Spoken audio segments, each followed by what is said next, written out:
excited to welcome Coleman Housefield to the podcast today. Coleman is a marriage and family coach who works with individuals and couples on some of the most intimate and important decisions of adulthood: friendship, family, and parenting. He brings a thoughtful and grounded perspective to topics like choosing whether or not to have children, setting boundaries in adult friendships, and maintaining connection in long-term partnerships. He's also launched a new podcast called The Ordinary Family with his wife, where they explore these themes together. Coleman, thanks so much for joining us. Let's dive in. All right. Well, welcome to the podcast. I'd like to start off by asking, what drew you into the work as a marriage and family coach? Was there a particular moment or maybe experience that you had that maybe made you realize that this was the path that you wanted to take? Yeah, so I wanted to help people in a firsthand way since I was in high school. So that question they asked, what do you want to be when you grow up? I wanted to be a therapist. And as I researched the options available to me between the therapy degrees and the coaching certifications, I decided that coaching was the better fit for me because it's often more future focused, helping people move forward. And marriage and family is near and dear to my heart because I'm a husband and a father. And I think when you impact someone who is in a relationship with multiple people in that way, living in the same space, you have a greater influence and impact, hopefully for the better and for positive in people's lives. So that's how I decided to go down that road. Awesome. I appreciate that. And I kind of want to talk a little bit about adult friendships, especially in different seasons of life, from maybe when we're in college, to having kids and how that dynamic changes over time. I've learned personally, as well as many of our listeners, that really adult friendships will shift as we grow through our careers, family, and even where we choose to live. From your experience, what would you say are some of the common challenges that folks might face in maintaining close friendships over time? Yeah, I think one of the tricky things is that we as humans were made to change. We were made to evolve. We were made to adapt. Some of us do that willingly and well, and some of us can go kicking and screaming. So what can happen is we build these relationships, and when we're kids or in high school or in college, and then a significant shift or change happens. You mentioned relocating, right? Getting married, having kids, starting a new job. These things all can significantly impact our relationships and make them challenging. And one of the things that people struggle with is recognizing that you may have a relationship and it may be really good, really strong, really positive, but it may be there for a season and then it might end. And there may be nothing wrong with it. It doesn't have to end poorly to end. But I think one of the skills that adults can sometimes forget is how to make new friends. We get good at this as kids, we're spending time around other kids all the time. But I think as adults, sometimes we can lose that skill. And it's actually a really important skill because our relationships sometimes are seasonal. And when I say seasonal, I mean, could be for 4 years of college, could be for 10 years, could be for a decade, could be for a couple years while you're working at a particular job. But the thing to remember is that you'll always need the skill of making new friends and that it's okay and completely normal for really good relationships to be for a season and not forever. Yeah, I love that. And there's a quote that came to mind that really resonates with me. And like, some friends are here for a season, like you mentioned, and some are here for a reason. And, I think like we're kind of sold this idea of, once we make a friend, they're a friend for life. We all should have this best friend and they're there forever, right? And I almost kind of had to, I kind of had to unlearn that dynamic a little bit, because I think when friendships naturally fade, a lot of times we're like, okay, like, what did I do wrong? Like, what went wrong here? And so, like, we're hyper fixated on that when Yep. we could be better utilizing our energy towards investing in those new friendships. And that's something that I've learned a lot about in more recent years, because it's like, you know, like, I've had like really close coworkers that have become friends, and, we've since changed jobs, or, different things will kind of come in, and then we don't really, talk as much, or the friendship kind of fades. Right. And I think also it's important to note that once those dynamics change, that if we really want to preserve those relationships, it would really take a lot of effort on both parties' sides to really like facilitate, spending time together, for example, like outside of That's work, right. right? So now we're Yeah, no that's longer right. work, yeah, right? And we're no longer working at this job. And so, and it's if for both parties, if it doesn't work out, and like being okay with that. It's not that we didn't enjoy that time with that person, or we feel any differently about them. It's just, some of the dynamics change, or if we're moving, and just being okay with, inviting some new friendships in. I was reading I was reading this book actually, and I forget the name of the title offhand, but I think it was really important to note that friendships can change about every 7 years or so, give or take. We're inviting in a new group of people Mhm. depending on where we're at in that stage of life.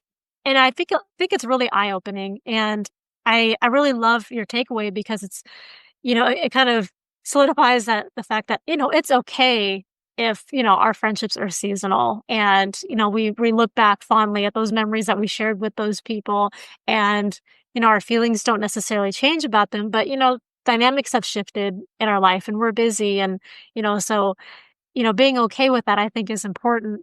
And how would you say that you help clients discern maybe when a friendship is maybe evolving naturally, or when it might be time to set boundaries or even let go? Yeah, that's a great question. When you don't feel that reciprocal investment and sort of effort, like you were describing, sometimes if you work with someone who's a great friend and then you take a new job and now you don't work with them anymore. So there's additional effort required to invest in that relationship. When it's not reciprocal, that's usually a good signal that it may be time to let go. One of the things that we struggle with as humans is it doesn't have to sour for us to move on or do something different. Yeah. It can actually be something that we still wish we had, that we still long for, that we still desire. Like you were saying, that you have really fond memories and you have a lot of love for this person. None of that is an indication that it should continue or that it should not continue. It's just an indication of how you feel towards that person. And you can continue to feel that even if that person is not in your life on some consistent cadence. I have friends that I grew up with that I see every 2, 3 years, maybe catch up with digitally, maybe once or twice a year. I still feel really a lot of love for those people and I feel really fondly about them. And I've decided that it's time to shift my focus to the community that I'm spending my time with. So this is a good indicator and I help my clients with this. Humans were really made to be part of their community and their environment. And what I mean by that is actually in the physical sense, right? And so remote work has changed this a little bit. Obviously, we're working with people who live all over the world now, but that's like a digital environment that you spend time in. But we're really not meant to spend a lot of time outside of the spaces in which we live and work. And so that's kind of a good test. Is like, okay, where is this person in the spaces in which you live, work, and play? And if the answer is, oh, well, I changed jobs, so they don't really exist in that space anymore. Okay, would you invite them into that space? Would it make sense? Would they be interested in being part of that? These are just good questions to ask that you can really kind of get a sense for, yeah, actually, this person's really, they're kind of outside of my community and the spaces where I spend my time right now. Do I want to make an additional investment? Do I have the time? Do I have the energy? Or is there someone in my community that I should be and I could be connecting with and building that relationship and then really just continuing to love and think of those people fondly for the time that we had together. Yeah. And you bring up such an important point, and it's something that actually I'm thinking of right now. And because we're all so busy, is, like, for example, like a coworker, maybe, they're not working at your job anymore, or maybe you've moved on and so forth. And in all of our busy lives and trying to figure out, okay, how are we going to integrate the continuity of that relationship into our current social circles. And I found that challenging, even like, managing my current calendar. I'm like, okay, I really want to spend time with this person, but how can I fit that in with all of these other things and all the other friend circles that I'm trying to manage simultaneously? And that's something actually I didn't really consider. And it's just such a good point.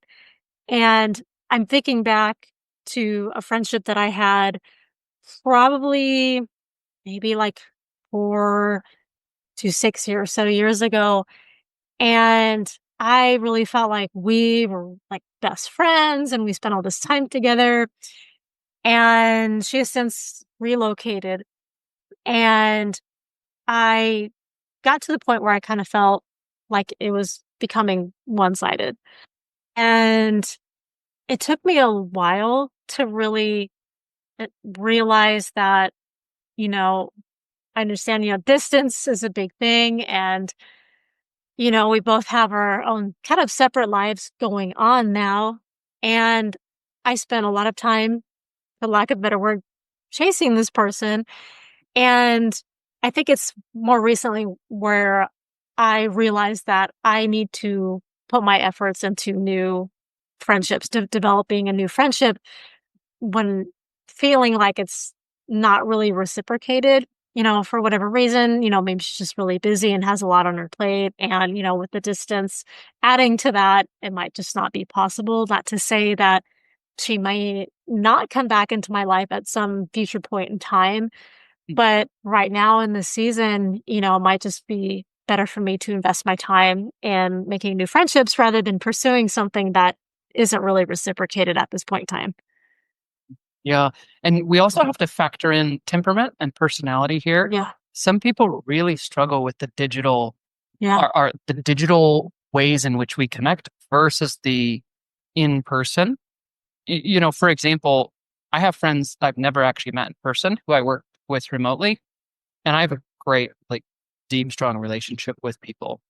My wife, on the other hand, you could be her best friend in the whole world, and if her only way of connecting with you was digital, that relationship just wouldn't continue. Not because she doesn't love you, not because she doesn't care about you, not because she doesn't think the world of you, but because her temperament, her personality really has a hard time connecting digitally. Yeah, So that there's makes there's just that factor to consider, right? right, When it's not reciprocated, it may not be for lack of love or care. It may just be like, this is right. too much effort for my temperament. It's like, Yeah. you know? Yeah, that's so true, and you bring up such a good point because I think that's something we tend to overlook in a world that is, like, surrounded by technology, but, like, when we Right. have, such busy schedules, that's, like, something that we have to really be extra intentional about. Oh yeah. And it's interesting because I remember years ago when my husband and I relocated, actually, I noticed, like, some of his friendships, for example, from high school, started to fade, and this was at a point in time where I'm like, "Oh my gosh, they're not making an effort, it seems one-sided," and I just really felt for him, and then he, at the time, was actually, like, very wise, and he's like, it just it's natural, that some friendships fade, especially, from so long ago, right?" And I do know folks that do have best friends from high school or maybe even early elementary school, but that's not often always the case, and we might, need to invest our efforts into making new friendships for that make more sense for our current season of life. Are there any effective ways that you've seen where people can intentionally cultivate deeper friendships, even in a busy or a a busy transitional season? Yeah. So one of my recommendations when it comes to, okay, so we have relationships, the season is crazy. How do we fit everything in? The thing about time is ultimately everybody has the same amount and you get to decide, even in a busy season, right? Like there are some things outside of our control, but so much of our lives is actually within our control. And so the best possible thing you can do is just make the plan ahead of time when it works for both parties and then make it consistent. So what I always tell people are like, well, I would love to build this relationship and make it deeper and stronger every week. And it's like, well, yeah, but the season of life that you're in is too packed for that, right? Like weekly's not going to work. It would be so much better if you scheduled it monthly and prioritized it to the point that you never missed than trying to make weekly work when both of you, or at least one of you, is so busy that that's just like a really big ask. Like it's too much. So, what I always tell people is consistency beats tenacity every time. So, aggression, or like, we're going to meet every week and we're going to do something together every week. And we're best friends. So, we have to. And I always tell people, like, or if the season calls for it and you can only meet once a month, but you never miss because you prioritize it, that's actually consistency is going to be way better for building deep, strong bonds than kind of being a little sporadic, like trying for every week, but ending up kind of missing a lot.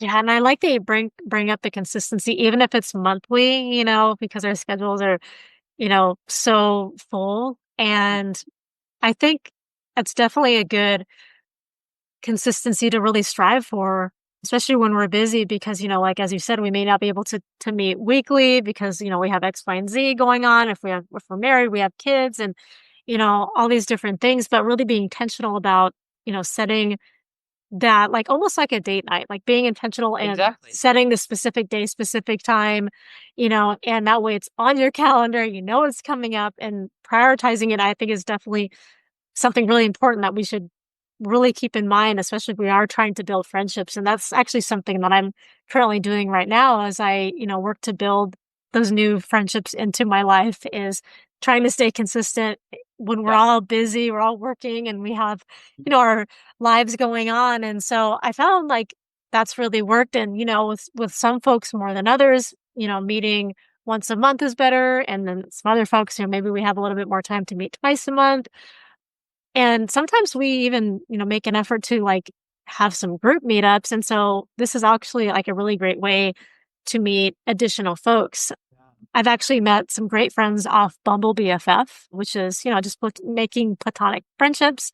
Mhm. And and a few of the people that I've met up with, they've brought in other people that they've made off Bumble BFF. And so it's really kind of a great way to actually build that community. And, we're introducing each other to more people.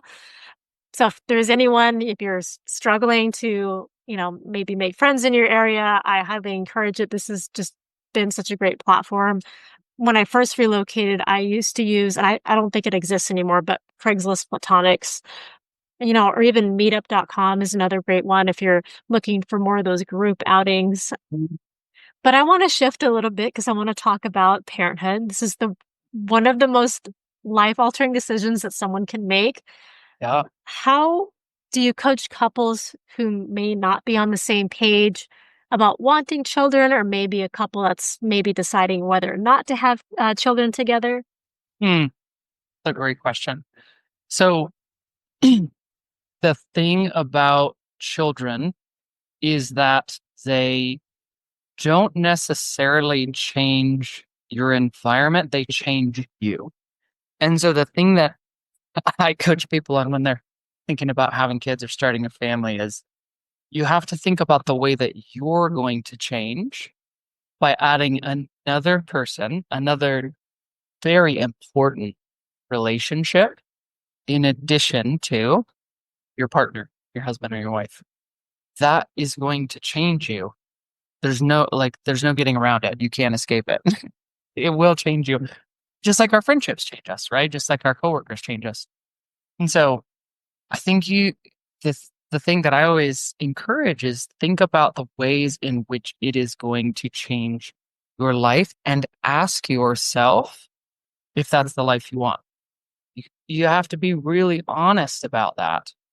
And when you have one spouse who doesn't want to have kids, or at least at the moment is thinking they don't want to have kids, and then a spouse who really wants kids, we really have to, it's very personal the way that I coach people on that. I ask lots of questions, and we really have to get to the heart of what what both sides, so one side is potentially afraid of something, the one that does not want to have kids, and the other side that really wants to have kids might be trying to escape something. They might be trying to receive love in a way that they haven't before. So there's lots of dynamics going on there. But ultimately, the way that I would coach someone through that is very personal. And I would ask lots of questions to understand where is the resistance, and also why does this person really feel like they need to have children?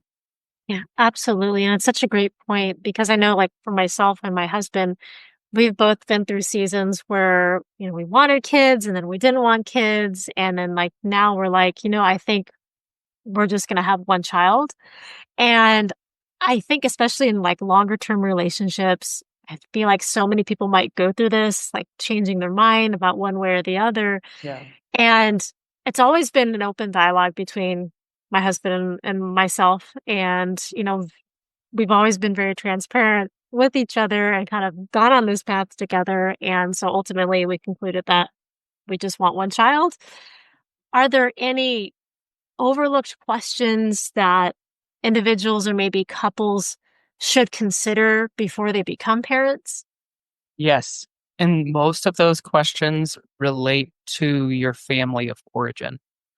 So a lot of what we bring to becoming parents, or at least considering becoming parents ourselves, comes from our family of origin. And so questions like, what was it like to be a child growing up in your parents' house? What was it like to be a child at your school? What were your parents like? These questions will really help bring to the surface what they think it's going to be like when they have a child. And for some people, not a that's not a positive picture. That's not a picture that they want to see, or that's not a vision that they want to recreate. Yeah, that's such interesting food for thought because I actually came from a pretty troubled childhood. And I think that probably fed into probably one of the many reasons when I did go through a fairly long phase of life where I thought I didn't want kids. Mm. And, for so many people, there's so many different factors into like whether or not they maybe choose to have kids or maybe not to have them. And I like that you mentioned that because it's like for me, it's like, yeah, I had a really like troubled childhood, but then well, these are the things that I want to, like, make changes with. I mean, don't get me wrong, there are some things that I did really enjoy about childhood, but there were a lot of notable moments that, especially within school or at home that were really difficult. And how would you advise maybe a client who has a similar background, who might really be struggling with that, who says, "Hey, like, my childhood really sucked," or "My Yeah. parents were abusive," or, they have all these different factors, but maybe they and maybe they're kind of stuck on an undecided line whether or not to have kids. How might you advise someone in that scenario? One of my favorite questions in that scenario is, what if it could be different for your kids? And sometimes that's a bit of a struggle for people to answer. So the next question I like to ask is, do you think it's possible that you could give your kids a different childhood than the one you had? If the answer is no, that's a good indicator that maybe the right decision for them is to not have kids, or maybe for now, that's the right decision. If the answer is yes, I do think it's possible that I could give my kids a different childhood than the one I had, then the next question is, okay, what would it look like? Because so often we are stuck until we explore. We're stuck with the example and the experience that we had. And we sort of, that's like our lens that we look at life through Absolutely. until somebody asks us good questions that help us sort of create in our minds and envision a different version, a different thing that maybe for the first time we recognize is possible for us. So it's Yeah. all about possibility and understanding whether or not my client recognizes and sees that possibility or not. Yeah, that's such a good point because when I was kind of like on the decision of not having kids at one point in time, that was me. I was like, I'm afraid that I'm going to repeat my parents' mistakes and Right. I'm not going to give my child a good life. And I think once that mindset kind of shifted is when like my husband and I were talking about, well, maybe we just have one child. My mindset Mhm. definitely shifted. And so I'm not stuck where I'm like, well, I don't know if I could give my child a good life. I think I was in a period of life where I definitely probably couldn't. and and I do know so many folks that, you know, our childhood is all that we know. And I've known folks who have said that, well, I parent this way because, well, my dad was like this or my mom was like this. And I feel like so many people may not realize that or feel like they can make those changes, just because, your parent did this doesn't mean that, okay, well, they did it. So this is what's normal or what they perceive to be normal. And, we had that cycle of generational trauma, like, tending to Yes. repeat. And and I've known people close to me who, for example, have said that, well, my parents hit me, so I'm going to hit my child. And you know, I know it's such a controversial topic, but I think realizing that, I don't have to parent like my parents did just because they did it doesn't mean that I have to repeat that. But I think it also takes a lot of unlearning those dynamics in a way and learning a new method that Yes. you could be comfortable implementing. Mhm.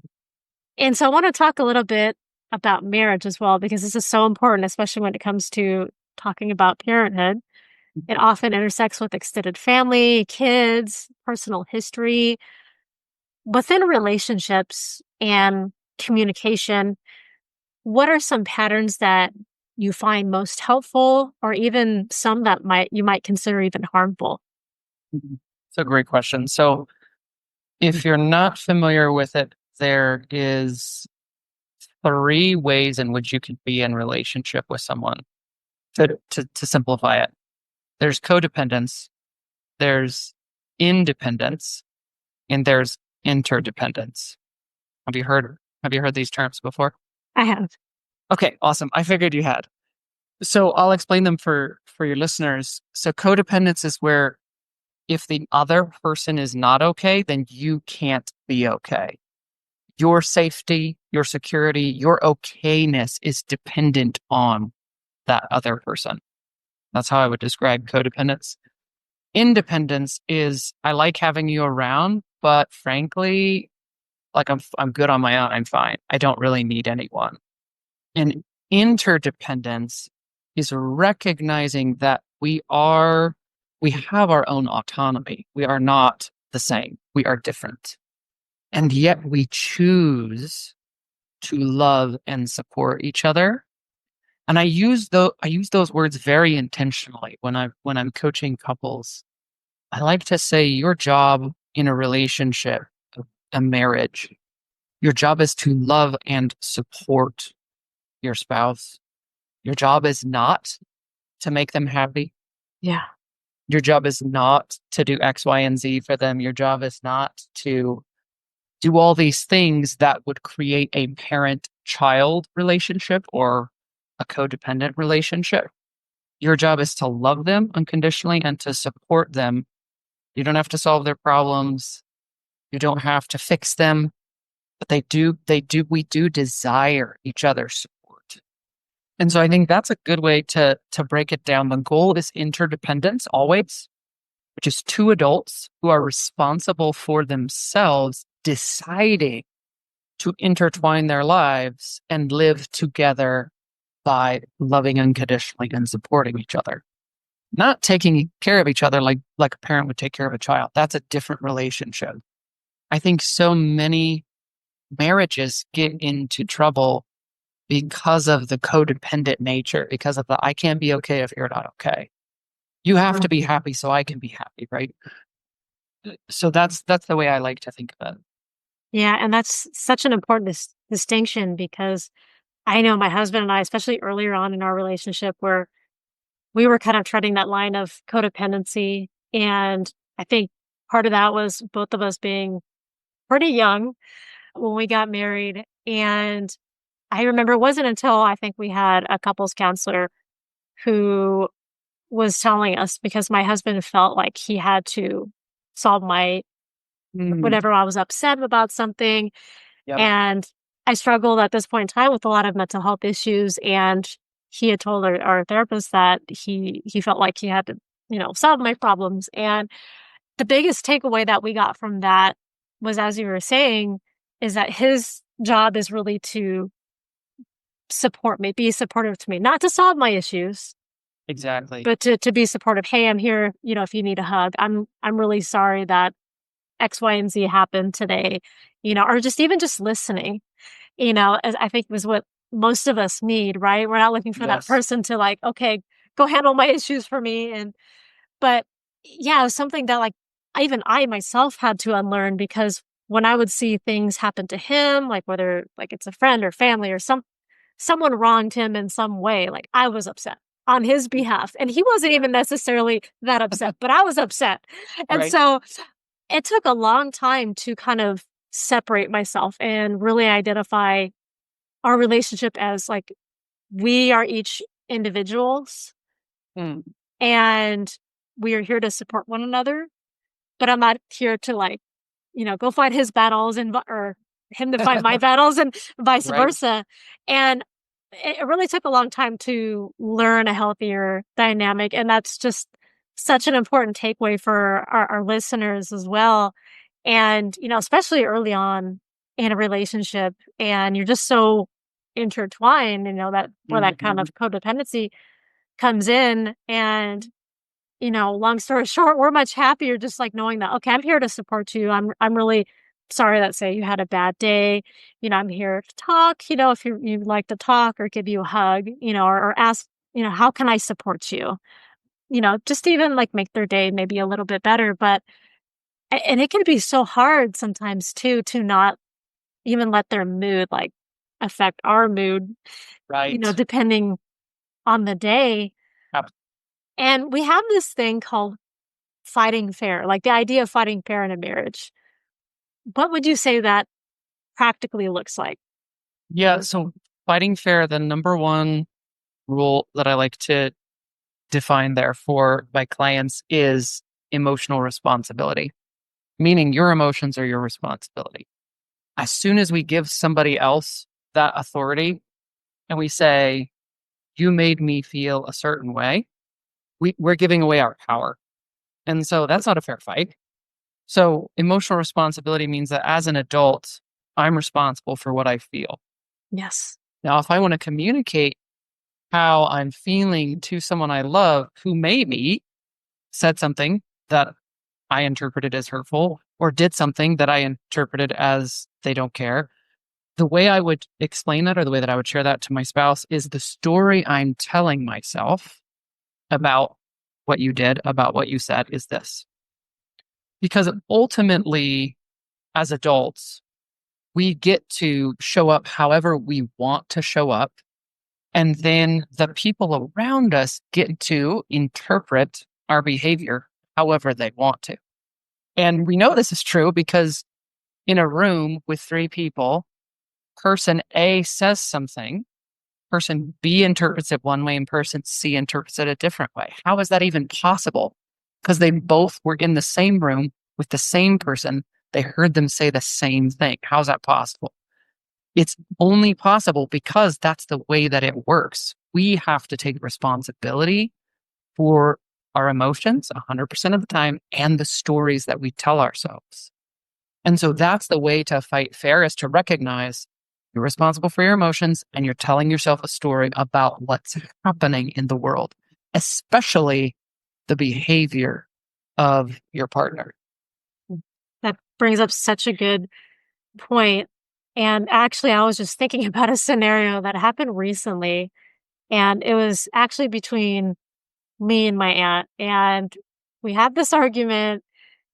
Basically, it was about our individual interpretation of Mhm. this thing that happened. And, we were kind of texting back and forth, and I'm like, well, from my own point of view, I didn't do X, Y, and Z. And so then she came back with, she interpreted something differently. And it's really interesting because I think we kind of lose sight of that. And you bring up such a great point because we interpret these things so differently, and we get stuck in that cycle of, well, this was my experience, so therefore, from my point of view, this is fact. That's Right. not like how we're seeing it, right? And we're not Mhm, really thinking mhm, about the other person's perspective. And mhm. so I think it really opens up that avenue for open dialogue to really kind of like discuss and really try and understand where that person's coming from, even if you don't necessarily agree. Um, Exactly. but just kind of like, opening that conversation, and you can realize, oh, I didn't really think about it from that perspective. And I think like that makes sense, especially when it comes to like fighting fair. As humans, we're so defensive, back and Mhm. forth, and so protective of our own points of view that we're blocking ourselves from really seeing what that other person might have experienced. And yeah, I think that's just so important. Has there been a particular client story that you feel comfortable sharing with us, or maybe a personal experience that maybe has changed how you approach your work with your clients? That's a great question. When my kids were little, toddlers and babies, so for everyone listening who is a parent, you know how intensive that time can be as a parent. They require a lot. They can do very little for themselves. I remember working a full-time job, coming home, being with the family, and I just remember being so mentally, emotionally, and physically fatigued. It was in the backyard. My toddler daughter was out there exploring the world, right? Because everything is new and interesting Yeah. to a 3-year-old. And a butterfly came past, and I remember her spotting it and giggling. And what I realized after a few seconds had passed was that I'm in the backyard, the weather's beautiful, I'm outside with my daughter. She's giggling at a butterfly, which was probably her first experience of a butterfly, right? As a human. And she's just kind of delighting in the world. And I remember thinking, I don't feel anything, but I should. I should feel something about my beautiful daughter toddling around the backyard, giggling at this butterfly. Yeah. I don't actually have any emotional response. And it took me a while. I went on a journey because I didn't like that. I didn't feel anything in that moment. And so I went on this a journey to figure out what was going on. And what I realized was I thought I was a pretty level headed, pretty chill, pretty like steady level guy before I became a father. Stuff didn't really get me upset. I didn't have a short fuse. Like I was pretty relaxed guy. And what I realized was having kids, again, anyone who's listening to this podcast who's a parent, you just know babies and toddlers have a lot of emotion. I mean, a lot of emotion.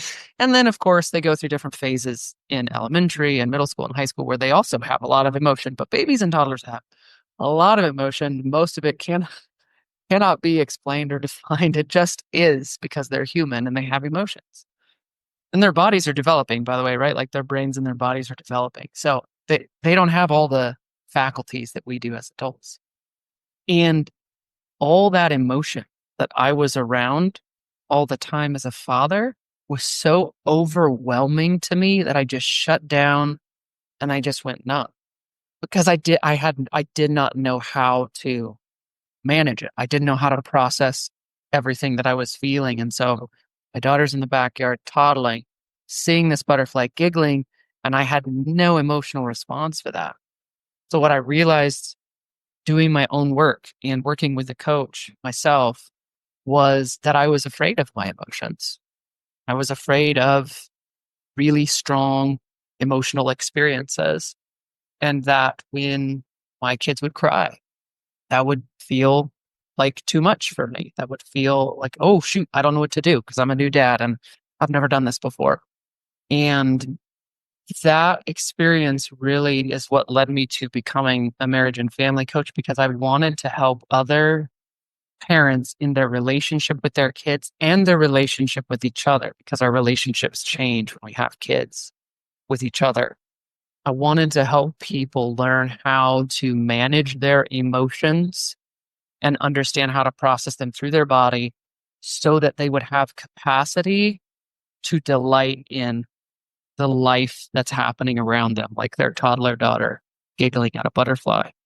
And so that's my story of how I came to do this work and why it matters, why it's so important to me. You can't have a transformative experience or change in your life without emotion. So if the solution is to go numb and to do what I did, then you kind of are like putting yourself in ice or concrete. You're stuck.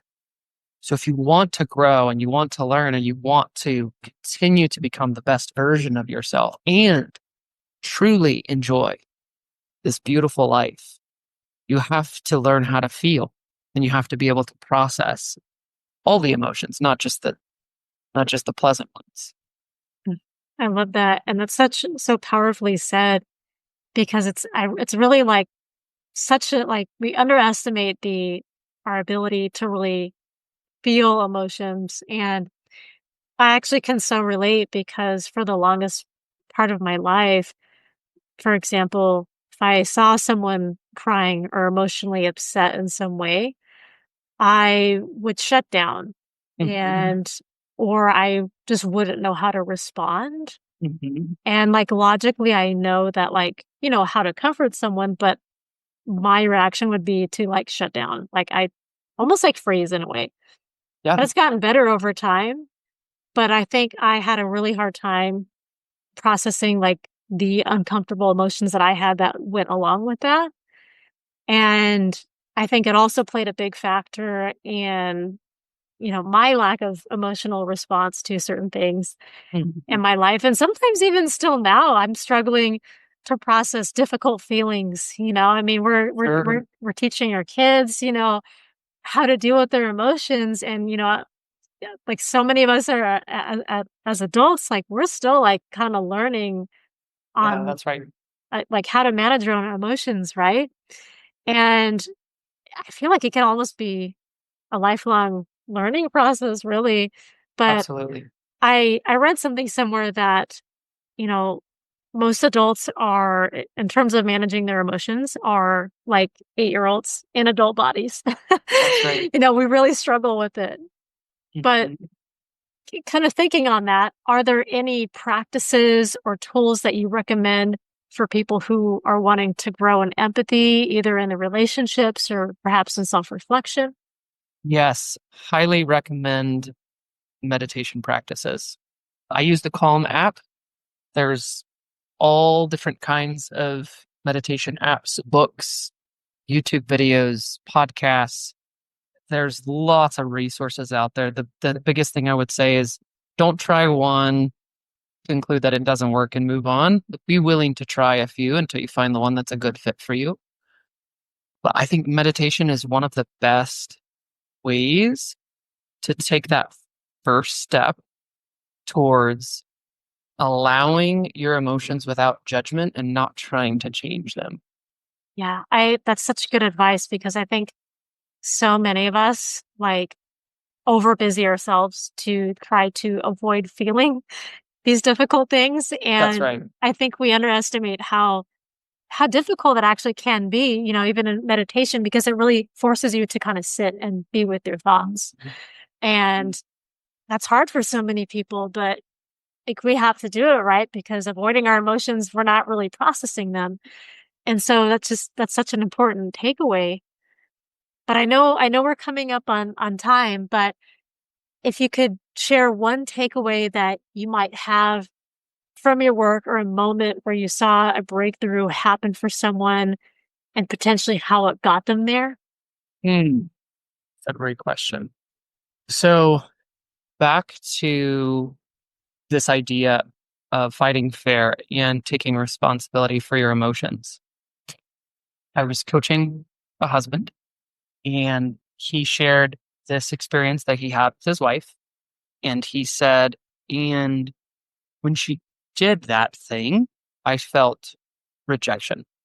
And so we explored that and I asked a few more questions and we kind of got some clarity on what exactly happened and what he meant by rejection.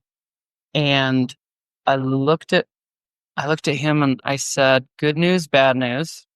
Rejection is an inside job, meaning your wife can't make you feel rejected without your permission. So there's a story you're telling yourself about what your wife said or did. And it's that story that's causing the feeling of rejection.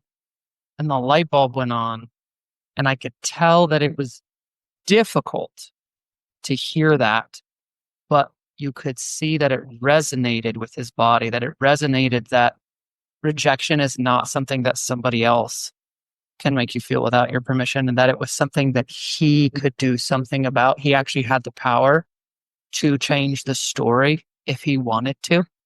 And yeah, I remember just seeing it nonverbal in his body language when he heard that and realized that it could be different. And he actually had the power to change it. Yeah. We really underestimate like the power that we have in any particular moment or situation. And I think in a way, we're almost giving that power away when, we're telling ourselves, the story that we have in our minds. And, it's almost like self-sabotage in a Mhm. way. And we're giving that power away to the other person rather than taking power, like, and realizing that, actually, this person or this situation doesn't need to make me feel a certain way unless I'm giving it that power to do so. And I think that's so important for our listeners to kind of, take away with. And it's something that you have to like work on continuously, Mhm. to really master, especially if like you've never done this type of work before. But, like I've been reading this book called The Let Them Theory by Mel Robbins. I love her podcast, and she has a very similar concept, kind of talking about, you know, let them, think, do, feel these certain things. And let me is where like we take ownership, we take the power, and giving ourselves the power to, respond in a situation, or to react or not react. And it's really eye-opening, just like realizing that we have more power than we think we do, and we're often giving it away to other people. So much Um, more. So right. much more. Exactly. But, sometimes it's easy to make other people the scapegoat, right? It's easier to blame them than to take responsibility for the story we're telling ourselves. Absolutely. And, before we close out, I want to make sure that our listeners can connect with you. So if you can share with our listeners, where they can learn more about what you do and your work, I can get that included in our show notes as well. Awesome. Thank you so much, Valerie, for having me on. This has been a great conversation. I appreciate your questions. So you can find me at colemanhousefield.com. That's spelled just like it sounds, Coleman like the camping gear, and Housefield is the word house and field together, colemanhousefield.com. And my wife and I have a podcast on all things marriage and family. It's called the Ordinary Family Podcast. And you can find that everywhere that podcasts are published. Awesome. And I did actually take a sneak peek at your podcast, and I'm really excited to add that to my list. So I'll make sure I check that out. And I know our listeners are going to love that as well. But it's been such a beautiful conversation and a pleasure having you on. So I appreciate it so much, and we'll be in touch. Thank you, Valerie. Have a great day. You too. Bye. Bye-bye.